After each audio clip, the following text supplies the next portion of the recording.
Will Scott Frost and McKenzie Milton have a QB picked after spring practice?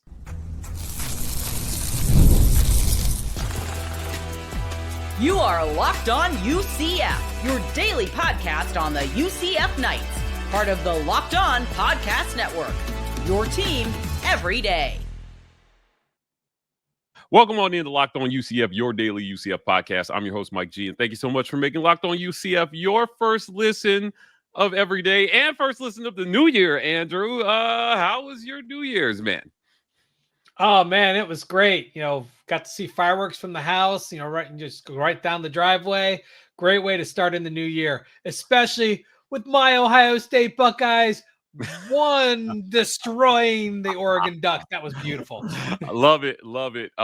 It seems like a great time to mention that this episode of Locked On UCF is brought to you by our friends at FanDuel. Andrew, I picked the Buckeyes to absolutely destroy the Oregon Ducks. We've seen this story before. They did not disappoint. So congratulations on that. Look, man, if you're going to bet on more playoff games, visit our friends at FanDuel.com, America's #1 sports book. You're guaranteed $200 in bonus bets with your first $5 bet. That's FanDuel.com. Andrew, let's jump in here. New Year's resolutions for UCF.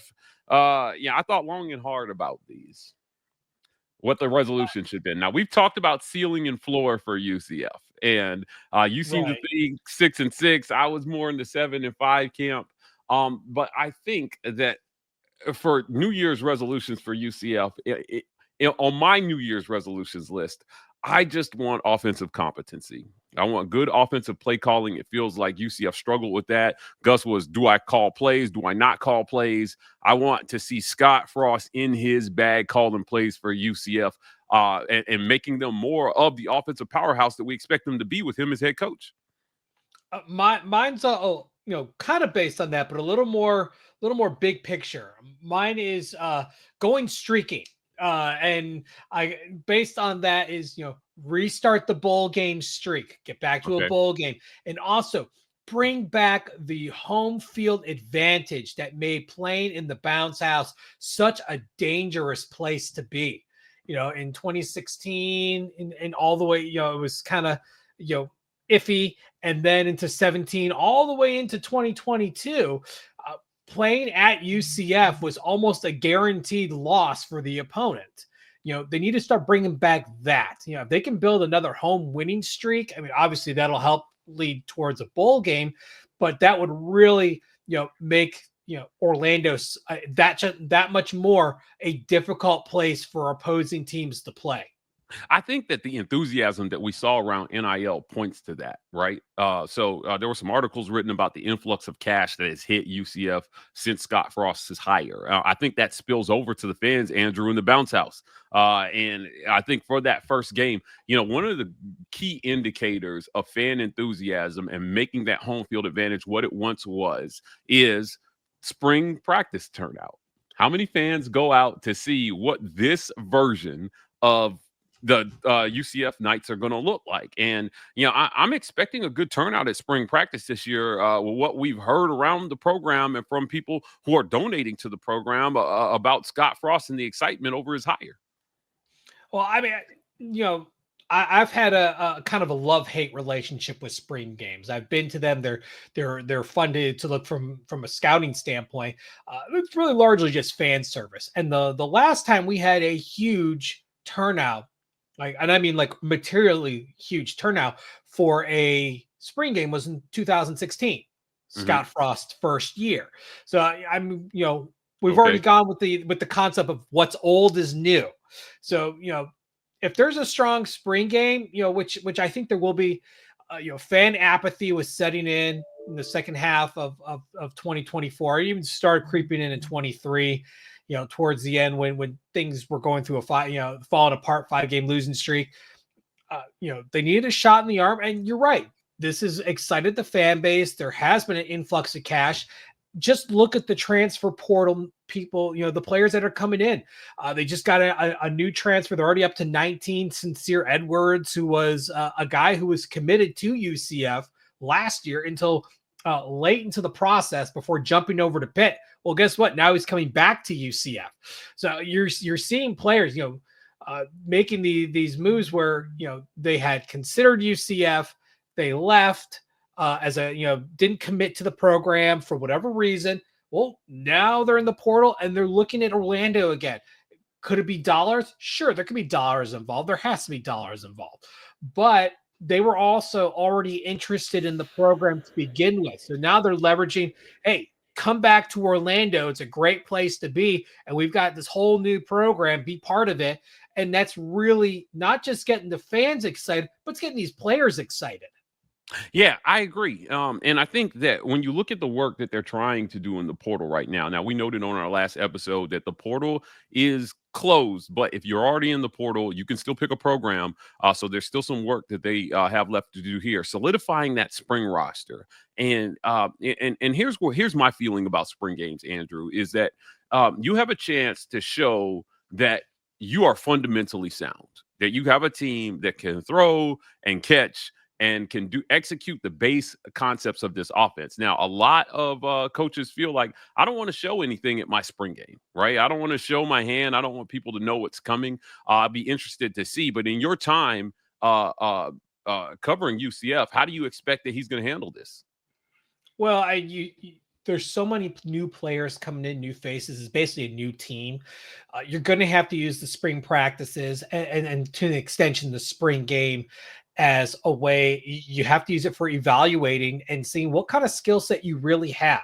You got these guys on paper and you see these things on paper, some, stats and numbers, but how does that translate to on field?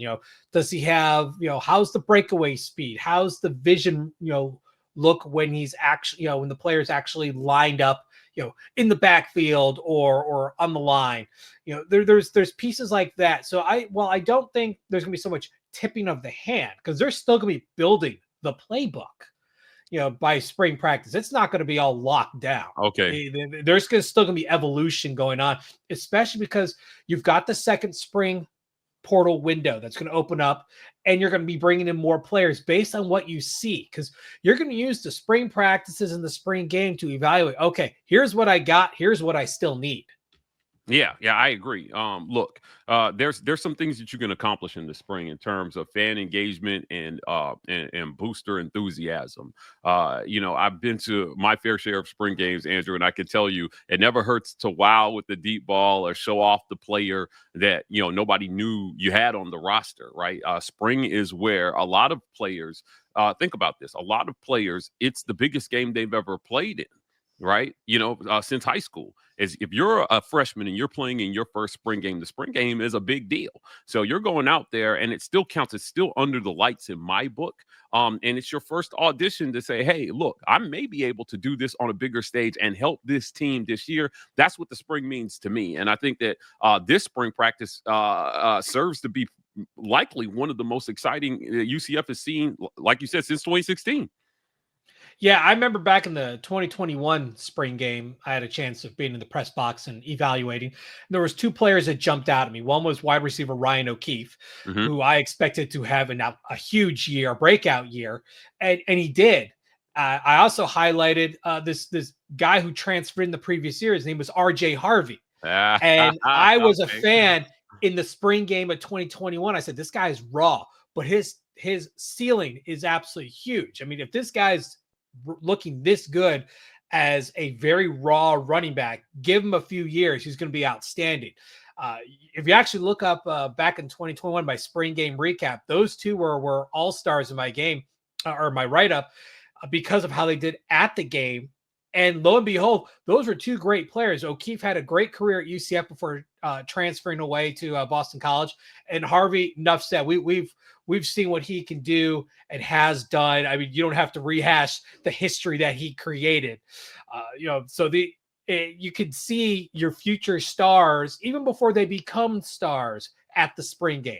Look, I love making spring game bets on who we think the guy is going to be, and also the sleeper players, those guys that fans may not have heard of. They may not be household names just yet, but they have a chance to make a splash in the spring and obviously get on the radar. But I'll tell you what, Andrew, one person that is always on the radar, never under the radar, is the QB. And after a quick word from our sponsors, we're going to talk about whether Scott Frost needs to name a starting QB after the spring. This episode of Locked On UCF is brought to you by our fans at Game Time, Andrew. Game Time is a great place to go to get tickets. Look, if you're attending the 12-team college football playoff, it's an incredible experience that brings fans together like never before. I remember this excitement of the past playoff games. I can't wait to make new memories with the updated format and the extra teams involved. So whether you're watching Ohio State completely destroy Oregon or Boise State, who a lot of people felt like did not belong in the playoff, I thought they were a much better game, or Arizona State that took Texas down to the wire, representing the Big 12 well, I thought. Look, visit our friends at Game Time. Take the guesswork out of buying tickets at Game Time. Download the Game Time app, create an account, and use code LOCKEDONCollege for $20 off your first purchase. Terms apply. Again, use code LOCKEDONCollege for $20 off your first purchase. That Ohio State game, man, easily the best and worst game of the playoffs. Agreed. Well, I mean, for me, the best was that one and the one against Tennessee. But okay, being born and raised in Ohio, I'm a little biased. All right. Well, hopefully we can see UCF in these 12-team playoffs here pretty soon. But look, let's talk quarterback here. We've talked about Dylan Risk. We've talked about Fanch coming in. How much pressure is Scott Frost under to name a QB after the spring? How much does it mean to your team to know who the leader of this team is going to be on offense, who your signal caller is going to be? Now, we all know E.J. Colson decided to dart, but you return Dylan Risk, who is the presumed front runner in a lot of fans' minds. And then you bring in Fanch. You've got Ja'Cory Brown still on the roster. What does Scott Frost do here? And is it possible that he could reasonably name a starter after the spring? I'll my honest take on it is I don't think it matters. This year, because you've got a new staff, you got basically a whole new team. Obviously, Dylan Risk is going to be your number one going in. But spring, the offseason program is going to make a difference. Spring practice is going to make a difference. I don't think UCF is done looking for a quarterback in the portal. I think they're going to try for one more, to challenge Dylan Risk. They're trying. They're trying. I don't know if they'll be successful, but they're still going after one. So if they bring in a guy that can compete for the starting job, I don't think it's going to be settled after spring ball, and that's okay. That's okay. In some ways, it's good to not have a starter because it forces your opponents for the season to kind of have a question mark over that one game. As you do your summer program and planning, going towards the fall. But on the flip side, you want stability. So, you want to have a guy that's in place. I don't think UCF's in the position to do that because Dylan Risk, only had, a handful of games as the starting quarterback. He's under a brand new system with Scott Frost. There may be another guy coming in to compete. There's a lot to take in, a whole new playbook. I mean, this would be different if the coaching staff was there last year. This would be a very different conversation. Now, hold on, wait, Andrew. There's a second spring portal, right? That you mentioned. A second portal window after the spring, and there's a chance that they could bring in somebody, obviously after spring, if somebody's available. Because once spring battles flesh out and people start to realize where they land in the pecking order on their teams, and they say, "Look, I'm not where I want to be. Maybe I hit the portal." It's hard. It's hard to win a job with only the summer and 8 fall camp practices. What kind of system is Scott Frost bringing in here? Can a guy reasonably absorb that system and just a few fall practices and win the starting job after the spring? Or are they too far behind the 8 ball for what Scott Frost wants to do it that way?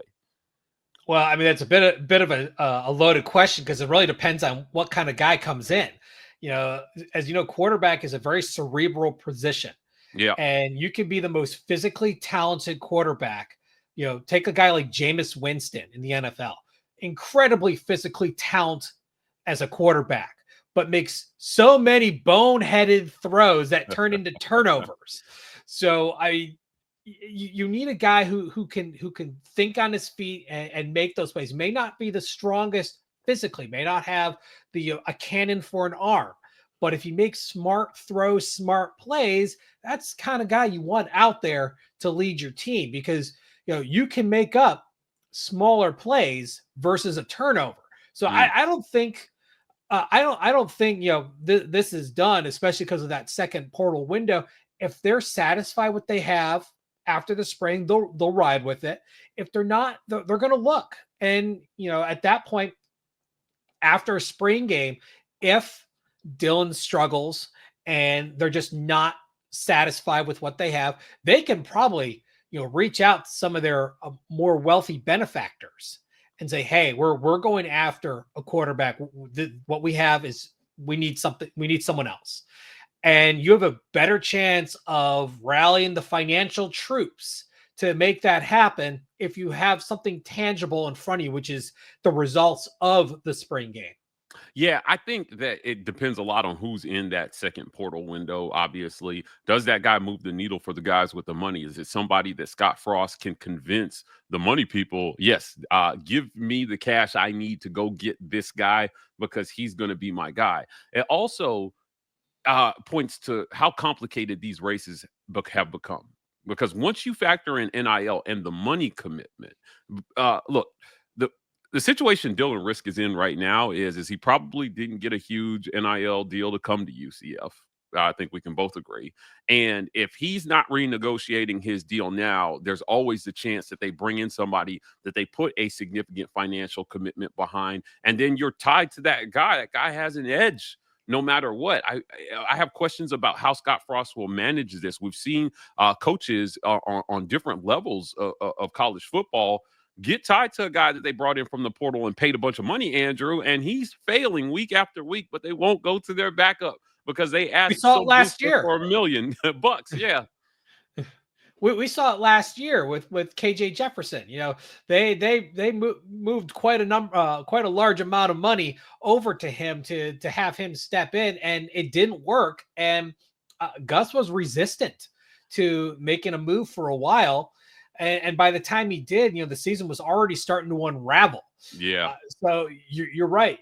If you put a lot of money in play for a quarterback, are you going to ride with them if things don't work out? And fans have to understand, this is no different than playing the stock market. It's a gamble. It is. What worked at one system may not work for another. And KJ Jefferson had a very good career in Arkansas. And so you think, okay, he can make the transition. He did not. There was all sorts of issues that ultimately led to a bad arrangement. But that's the price of doing business. You're going to win some, you're going to lose some. Yeah, I agree. It's added a dynamic, I think, that's made roster management a little bit more difficult for coaches in today's college football. We saw Nick Saban quit college football because of it. He said, my message no longer resonates, and I can no longer sell just development and a chance to go to the NFL. Kids want to talk money right out of the gate. So it'll be interesting to see how Scott Frost manages that conversation. The numbers that we're hearing fly around for a top portal QB are average in the millions, right? And I have questions. Does UCF have millions to spend on a QB? It's crazy. They really don't. They're working towards it, but they really don't. UCF's NIL collective has lagged behind many other power conference schools. They have a better chance of getting a second tier guy that they can work on developing, but it'll cost less. And it's not unprecedented to have that become available. UCF had Thomas Castellanos as a quarterback. He left into the portal after the spring game, went to Boston College. He did okay there, nothing spectacular. And then eventually got benched and left for Florida State. So, there are mid-tier guys that can become available in the portal. The question is, do they fit the skill set you're looking for? Obviously, a guy like Castellanos is not what Scott Frost is looking for, but can a guy, who's out there fit the mold that Frost, Cooper, and Milton are looking as far as developing? They may be able to find a redshirt freshman who's out there, who's I want a chance to win the job. I know I'm not going to at this other school. They can be out there. You just have to be patient and when the time's right, strike. Yeah, look, there's definitely going to be a guy available that his spring practice didn't go the way he planned, and they're going to be good quarterbacks available in the second portal window. Can UCF lure those guys? That's something we're going to cover all spring. Look, Andrew, happy New Year, my friend. Thank you for joining me today, guys. Before we get out of here, tell people where they can find you. You can catch me on Twitter /X or Blue Sky at StatBoyDrew. And you can catch my writings on The Last Word on College Football, a part of The Last Word on Sports Family. Thank you for making Locked On UCF your first listen of every day. Guys, we are dangerously close to 700 subs. It has been a great ride to kick off this UCF journey here over on Locked On. Help us out. Hit the comments. Let us know what your New Year's resolution for UCF is and who you think is going to win the starting job after the video. And look, for your second listen, go check out our friends over at Locked On Big 12. You can catch them on YouTube or wherever you listen to podcasts. You can catch us back here tomorrow on Locked On UCF.